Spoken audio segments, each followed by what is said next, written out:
warahmatullahi wabarakatuh. Di sini kami akan menjelaskan infografis dengan judul Diversifikasi Pangan Lokal Pengganti Beras. Berikut penjelasan dari kami. Indonesia merupakan negara kepulauan dengan penghasil beras terbesar kedua di Asia. Pada saat periode kolonial, Orde Lama, Orde Baru, itu Indonesia mengalami kenaikan konsumsi beras. Hal ini disebabkan karena selama masa penjajahan Belanda di Indonesia, pertanian padi itu sangat terkonsentrasi, sehingga tanah-tanah subur yang dikuasai oleh pihak kolonial dan tuan rumah Belanda membuat masyarakat pribumi diarahkan untuk menanam padi. Akibatnya, situasi ini akan meningkatkan konsumsi beras yang ada di kalangan masyarakat Indonesia itu semakin meningkat. Setelah kemerdekaan Indonesia pun konsumsi beras semakin terus meningkat karena pada saat kepemimpinan di bawah Presiden Soekarno atau pemerintahan Orde Lama pada waktu itu mengedepankan swasembada pangan termasuk beras sebagai salah satu tujuan utama pertanian di Indonesia. Kemudian terjadi peningkatan lagi pada Orde Baru Presiden Soeharto. Presiden Soeharto waktu itu menerapkan kebijakan revolusi hijau untuk meningkatkan produksi pertanian, termasuk beras. Kebijakan-kebijakan inilah yang berhasil menggenjot produksi beras di Indonesia sehingga pada tahun 1984 Indonesia dapat memenuhi kebutuhan berasnya sendiri.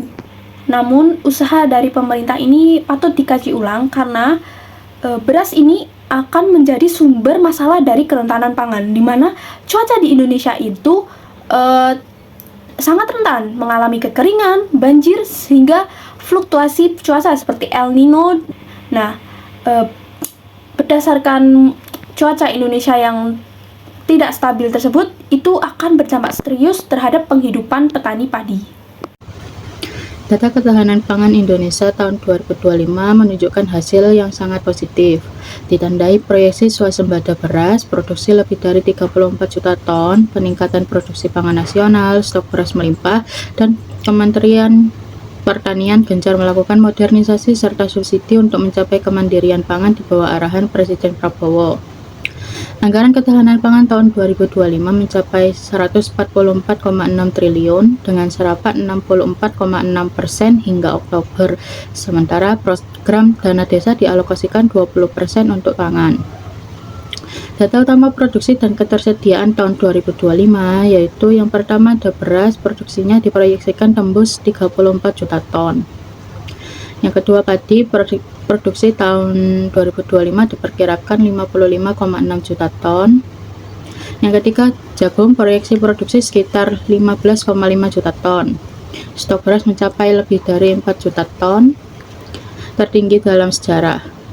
Ketahanan pangan bukan semata soal beberapa juta ton beras yang tersimpan, melainkan tentang bagaimana sistem pangan mampu menjamin ketersediaan, keterjangkauan, dan keberlanjutan pangan bagi seluruh masyarakat di tengah tantangan perubahan iklim, pertumbuhan penduduk, hingga ketimpangan distribusi.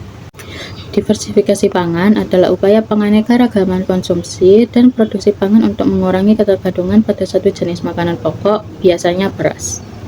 Demi meningkatkan gizi, memperkuat ketahanan pangan nasional, melestarikan sumber daya lokal, dan meningkatkan kesehatan masyarakat dengan pola makan yang seimbang.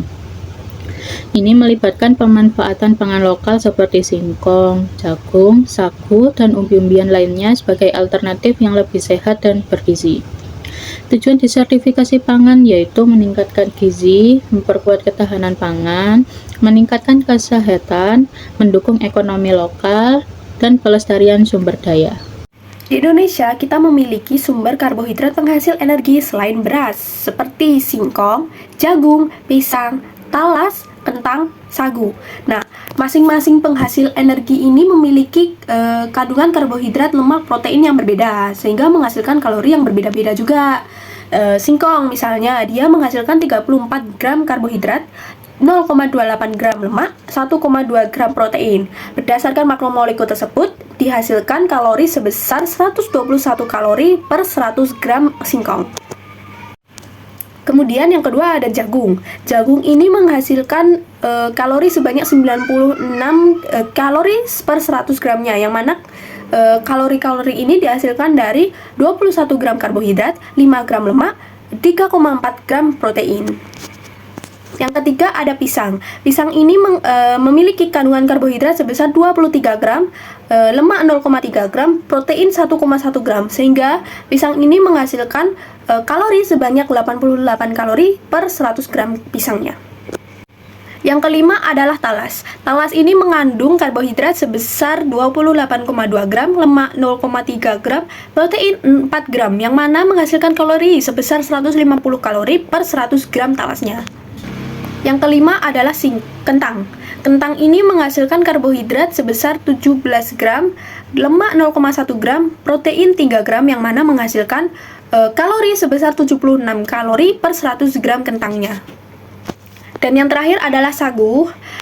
Dia ini mengandung karbohidrat sebesar 51,6 gram, lemak 0,2 gram, protein 0,3 gram, yang menghasilkan kalori sebesar 209 kalori per 100 gram sagunya. Berdasarkan keenam jenis pangan tersebut yang merupakan pengganti beras yang terdapat di Indonesia, maka dapat disimpulkan bahwa sagu menghasilkan energi paling banyak karena dia memiliki kandungan karbohidrat terbesar. Selanjutnya ditentukan korelasi atau hubungan antara karbohidrat dengan jumlah kalori yang dihasilkan pada masing-masing pangan. Kenapa yang digunakan karbohidrat dan jumlah kalori? Karena karbohidrat merupakan sumber energi utama yang dapat digunakan untuk beraktivitas sehari-hari dalam tubuh manusia. Sedangkan protein dan lemak hanya sebagai energi cadangan yang terdapat dalam tubuh.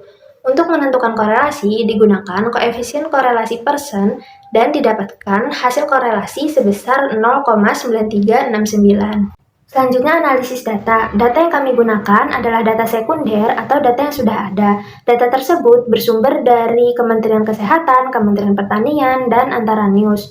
Data tersebut kami olah dan kami visualisasikan dalam bentuk diagram batang untuk membandingkan antara jumlah kalori yang dihasilkan dari beberapa jenis pangan lokal pengganti beras. Selanjutnya dilakukan analisis korelasi antara karbohidrat dan jumlah kalori yang dihasilkan. Dari analisis korelasi didapatkan hasil korelasi sebesar 0,9369 yang menandakan arah hubungan positif dan kuat. Selanjutnya dilakukan perhitungan T-tabel dan T-hitung untuk melakukan uji hipotesis. Dari hasil T-tabel dan T-hitung didapatkan uji hipotesis dengan hasil tolak H0. Yang berarti cukup bukti untuk menyatakan hubungan yang signifikan antara karbohidrat dengan jumlah kalori yang dihasilkan dari beberapa jenis pangan lokal pengganti beras. Bagian terakhir adalah rekomendasi. Rekomendasi berdasarkan permasalahan yang diambil dan data analisis yang telah dilakukan. Masyarakat Indonesia dapat mempertimbangkan untuk mengganti makanan pokok mereka yang awalnya beras menjadi makanan pokok lokal lainnya seperti singkong, kentang, talas, sagu, dan pisang sebagai pengganti karbohidrat mereka sehari-hari. Nah, Indonesia memiliki bermacam-macam pangan yang mengandung tinggi karbohidrat sehingga dapat digunakan sebagai sumber energi tubuh.